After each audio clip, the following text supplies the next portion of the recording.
Hi everyone! So it's my second day guys dito sa Riyadh. So ngayon is pupunta tayo sa Boulevard World. Before ako guys pumunta sa Boulevard World, so dadaan muna ako dito sa Bata para kumain ng lunch. Para pagdating doon guys is hindi na tayo kakain doon kasi I'm sure guys mahal mga pagkain doon. So dito nga pala guys sa Bata, ang restaurant dito sa food court nila, puro mga Philippine food guys. As in pipili ka na lang guys kung saan ka kakain. As in ang daming pagkain dito guys, ang sasarap dahil nga Pilipino guys yung mga foods nila dito. So bali guys, nandito na pala ako sa station guys ng metro and pupunta na tayo doon sa pupuntahan natin sa Boulevard World.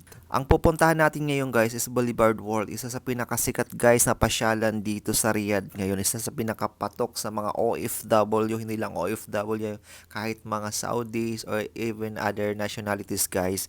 Yun ang patok na pasyalan ngayon. At syempre guys, nag-video muna tayo dito sa station guys kasi ang ganda dito guys, para kang nasa Ortigas. Puro malalaking buildings dito na sobrang ganda dito guys. As in, feeling ko nga nasa Pilipinas lang ako nasa Ortigas lang. And let's go na guys sa Boulevard World.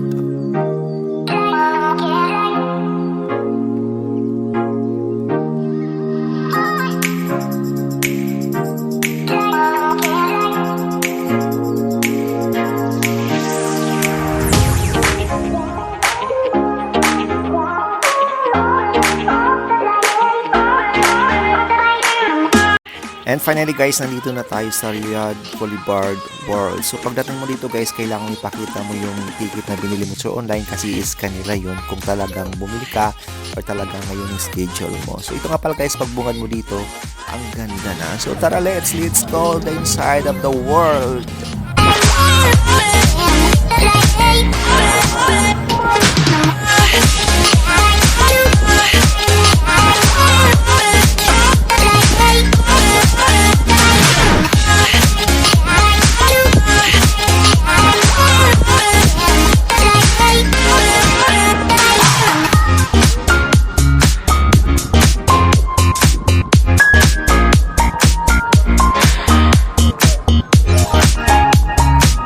Kung gusto mo naman guys maka-spray na sumakay dito sa bangka, kailangan mo lang magbayad ng 200 plus riyals. So ako guys, hindi na sumakay kasi ang dami naman yan sa Samar.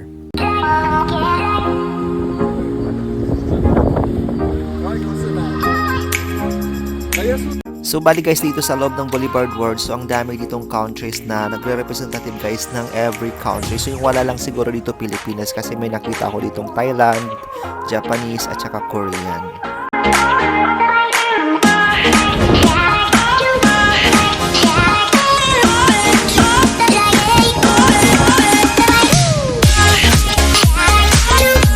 So bali guys, ito pala sa loob ng Boulevard World, super napakaganda. As in, ma-amist ka dito guys, ma-relax guys. Good guys for the bonding for the family, friends, and stress ka sa buhay.